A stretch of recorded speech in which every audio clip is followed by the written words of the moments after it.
National Fire Protection Association 70, National Electrical Code, commonly referred to as NEC, Article 110.16c addresses specific requirements for cabinets, cutouts, boxes, or fittings containing conductors or equipment. It states that these enclosures must be securely fastened in place. The code further clarifies that if the enclosure's construction doesn't provide for secure fastening, the equipment must be supported in a way that prevents undue stress on the conductors. In the scenario of a wind cabinet placed between two motor control center (MCC) sections, this code requirement is likely violated. The cabinet, being made of wood and simply placed between the MCC sections without being securely attached to either of them, does not meet the definition of being securely fastened in place as described by Article 110.16c. The absence of a secure connection can lead to several potential problems. Firstly, the cabinet could easily become dislodged.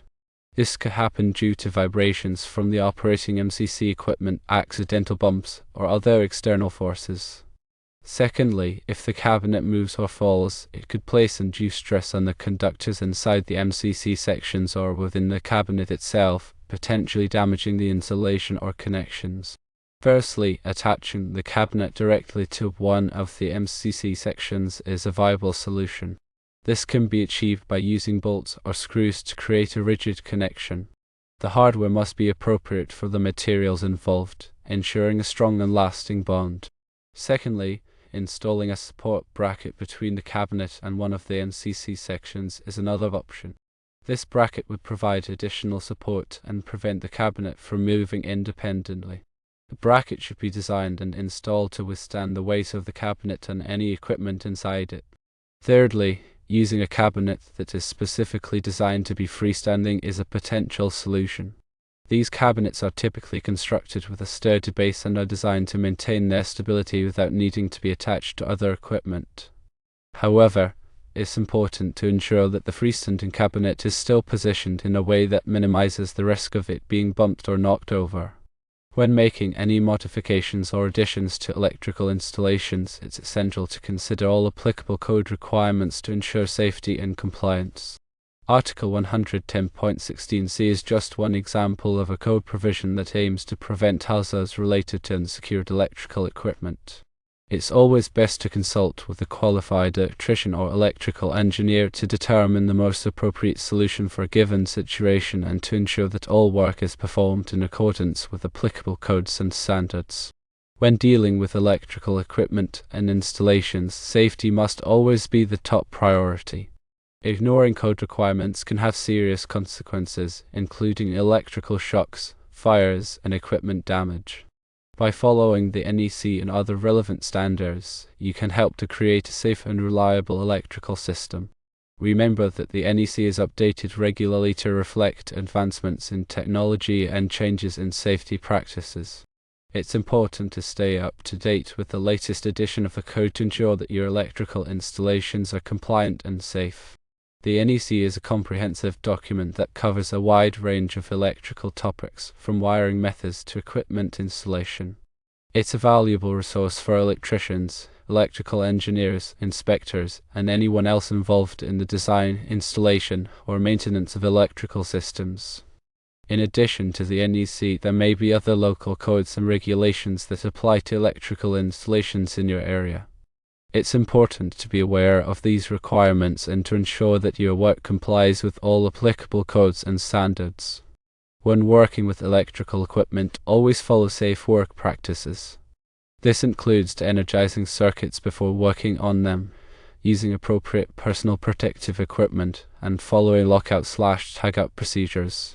Electrical work can be dangerous, and it's important to take precautions to protect yourself and others from harm.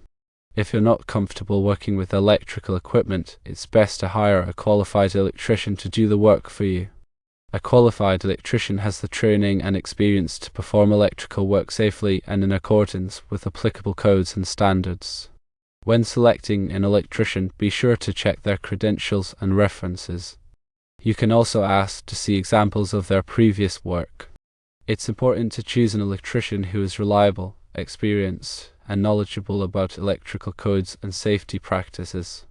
In summary, a wooden cabinet placed between two MCC sections without being securely fastened violates NEC Article 110.16c. The possible solutions include attaching the cabinet to one of the MCC sections with bolts or screws, installing a support bracket, or using a freestanding cabinet. Always prioritize safety and compliance with electrical codes when working with electrical equipment. The NEC is a comprehensive resource, and consulting with a qualified electrician is recommended for complex installations. Always adhere to safe work practices, including de-energizing circuits and using personal protective equipment. Regular updates to the NEC reflect advancements in technology and safety, so staying informed is crucial for all electrical work. Remember that local codes and regulations may also apply, ensuring comprehensive compliance. When choosing an electrician, verify their credentials and references to ensure a reliable and safe electrical system. Ignoring code requirements can lead to serious consequences, including electrical shocks, fires, and equipment damage. By following the NEC and other relevant standards, a safe and reliable electrical system can be created. Staying current with the latest edition of the code is essential to ensure that electrical installations are compliant and safe. The NEC is a valuable resource for anyone involved in the design, installation, or maintenance of electrical systems. In addition to the NEC, local codes and regulations may apply to electrical installations. Awareness of these requirements ensures that work complies with all applicable codes and standards. Safe work practices must always be followed when working with electrical equipment. This includes energizing circuits before working on them, using appropriate personal protective equipment, and following lockout/tagout procedures. Electrical work can be dangerous, and precautions are important to protect yourself and others from harm. Hiring a qualified electrician is recommended for those who are not comfortable working with electrical equipment. A qualified electrician has the training and experience to perform electrical work safely and in accordance with applicable codes and standards. Credentials and references of electricians should be checked to ensure they are reliable, experienced, and knowledgeable about electrical codes and safety practices. In conclusion, addressing the violation of NEC Article 110.16c with secure cabinet fastening is critical for maintaining electrical safety and preventing potential hazards. The solutions presented offer practical ways to rectify the situation, and adherence to safety protocols and code compliance is paramount in all electrical work.